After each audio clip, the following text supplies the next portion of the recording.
భారతీయ జనతా శ్రీనివాస్ గారు ఇది బీజేపీకి లబ్ధి చేకూరేందుకే ఈసీ చేసినటువంటి ప్రయత్నం అనేది పెద్ద ఎత్తున ఆరోపణ చేస్తోంది ఇండి కూటమి నేతలు. చాలా దురదృష్టం. కాంగ్రెస్ పార్టీ దేశాన్ని పాలించిన పార్టీ. ఎలక్షన్ కమిషన్ అంటూ ఏ స్థాయిలో ఉంటుంది, ఇండిపెండెంట్ గా అటానమస్ గా ఉంటుంది, దానికి ప్రత్యేక ప్రతిపత్తి ఉంటుంది. వాళ్ళే నిర్ణయాలు తీసుకుంటారు, వాళ్ళే అడ్మినిస్ట్రేట్ చేస్తారు. నిర్ణయాలు తీసుకుని అమలు మాత్రం ఆయా రాష్ట్ర ప్రభుత్వాల కంట్రోల్లో ఉండేటువంటి వ్యవస్థతో చేపిస్తారు కదా. భారతీయ జనతా పార్టీకి సపోర్ట్ గా చేయడానికి ఏ రకంగా అవకాశం ఉంటుంది? డెఫినెట్ గా జ్యోష్ఠ గారు ఒక్కటి మాత్రం వాస్తవమే, అనేక సార్లు అనేక సందర్భాల్లో మేము కూడా ఎలక్షన్ కమిషన్ కు మరి ఫిర్యాదు చేయడం జరిగింది. మొన్నటి ఎన్నికల్లో 23 ఎన్నికల్లో మా నిర్మల్ ఎమ్మెల్యే గారు అప్పుడు క్యాండిడేట్, అప్పుడు 17,000 యొక్క ఓట్లు మరి లేని వాళ్ళని తీసుకొచ్చి రిజిస్టర్ చేయించినారు, ఎన్రోల్ చేయించినారు అని చెప్పి కంప్లైంట్ ఇవ్వడం జరిగింది. మా ప్రభుత్వం ఉన్నది, కంప్లైంట్ ఇచ్చింది ఢిల్లీ పోయి. అట్లా అనేక చోట్ల మా నాయకులందరూ కూడా కంప్లైంట్ ఇచ్చినారు. ఆయా రాష్ట్రాల్లో ఆ చిన్న స్థాయి అధికారులందరూ కూడాను మరి అప్రమత్తంగా ఉండకుండా ఇష్టారీతిన ఇనామరేషన్ చేయడం కారణంగా ఆ తప్పులు జరిగి ఉంటాయి. దానికి భారతీయ జనతా పార్టీకి ఏం సంబంధం? బీజేపీ నిలబడి చేస్తుంది. అక్కడ అందరికీ బిఎల్ఓలు ఉంటారు ఆయా స్థాయిలో, ఆ అధికారులందరూ కూడా తిరిగి రిజిస్టర్ చేయించాలి. చేయించిన తర్వాత కూడా లిస్ట్ డ్రాఫ్ట్ కాపీ ఆయా పార్టీలకు ఇస్తారు.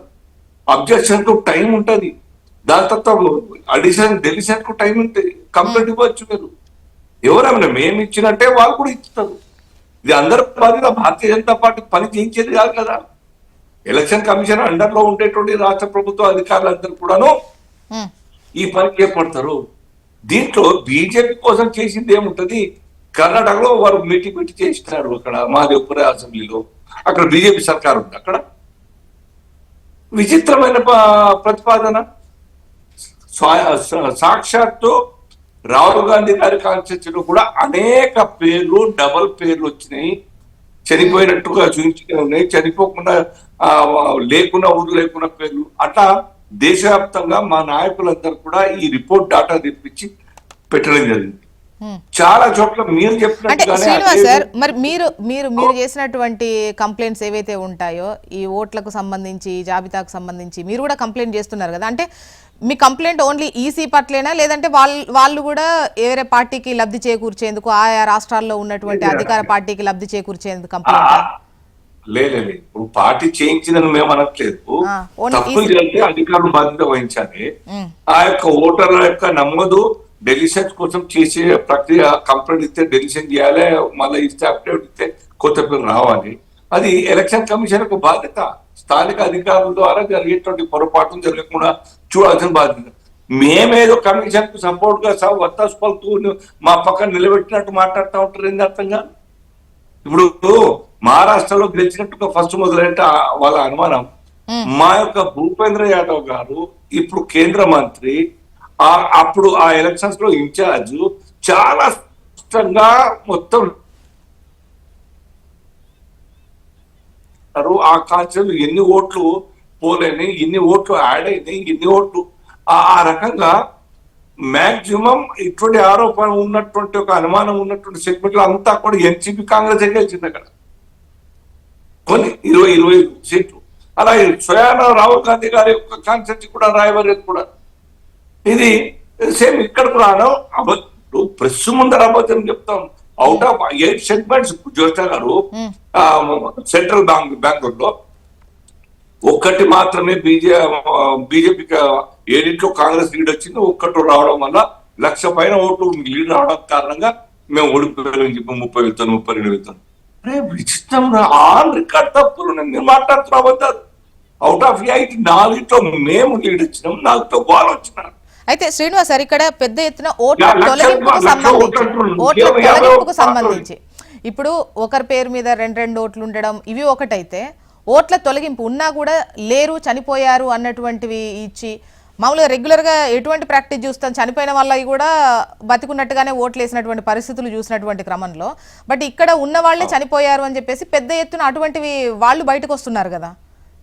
అవును కదా, అది ఎవరు చేయాలి? ఆయా స్థానిక ప్రభుత్వాల కంట్రోల్లో ఉన్నటువంటి అధికారులు అది చేసిన తప్పుకు మరి వాళ్ళ మీద బాధ్యత తీసుకోవాలి కూడా యాక్షన్ తీసుకోవాలి. దానికి మేము శశాంశ ఏ మాత్రం కూడా మేము సపోర్ట్ చేసేది లేదు. కొన్ని చోట్ల కుక్కను కూడా ఫోటో పెట్టి రిజిస్టర్ చేసినారు. ఓటర్ పేరు మా ఆర్మూర్లో మా ఇంటి దగ్గర కుక్కనే డాలి అనే పేరే ఉంది. డాలి ఫోటో పెడితే కుక్క ఉన్నది. దానికి ఆ ఆఫీసర్ రికార్డ్ చేస్తారు, అది ప్రింట్ చేస్తారు. తప్పు అటువంటి యాక్షన్ తీసుకోవాలి. దాంట్లో ఏం బీజేపీ సర్కార్ ఎక్కడ కూడా వాళ్ళని పేరు చేయదు. తప్పు తీసుకోవాలి. మేము వాళ్ళు చేసే తప్పుని మేము మా భుజాలను నేర్చుకొని మేము ఎందుకు చేస్తాం ఆ యొక్క తప్పుని? కరెక్ట్. కాబట్టి ఇది కాంగ్రెస్ పార్టీ లేవనెత్తిన అంశం. మీకు రైట్ ఉంది. ఇట్లా అనేక సార్లు ఇటువంటి ఒక ప్రక్రియ ఓటు ఉన్నా చేతితో ఐడి కార్డు ఉంటుంది, ఇక్కడ పోయేసరికి పోలింగ్ బూత్ ఓటు ఉండదు. నా అడ్రస్ ఒకటి అందరి ఒక ఉంటే నా ఓటు ఎక్కడో చేస్తారు, పోయే పరిస్థితి లేకుండా. అలాగే మైనార్టీ సెక్టర్స్ అనేక టైమ్స్ వాళ్ళకు పోలింగ్ పెరుగుతుంది. అందుకోసం భారతీయ జనతా పార్టీ ఆధార్ లింకుడ్ డాటా తయారు చేయాలని చెప్తా ఉంది. దాన్ని సమర్థిస్తున్నారు, సపోర్ట్ చేస్తున్నా. ఒకసారి బాలరాజు గారి వర్షన్ కూడా తీసుకుందాము. అసలు అంటే ఎన్నికల ప్రతిసారి కూడా ఆల్మోస్ట్ ఈ ఓట్ల సవరణకు సంబంధించి చూస్తూనే ఉంటాము. కొందరి పేర్లు ఉంటాయి, కొందరు ఉండవు, కొందరు ఇంటర్ అడ్రస్ గల్లంతైపోయి ఉంటుంది. అసలు వాళ్ళ ఓటు హక్కు ఎక్కడుందో కూడా 4-5 పోలింగ్ బూత్లు ఎగ్జామ్ సెంటర్స్కి తిరిగినట్టు తిరుగుతూ ఉంటారు. సో ఏంటి ఇన్ని ఇబ్బందులకు ఏంటి కారణం? మీరేమనుకుంటున్నారు బాలరాజు?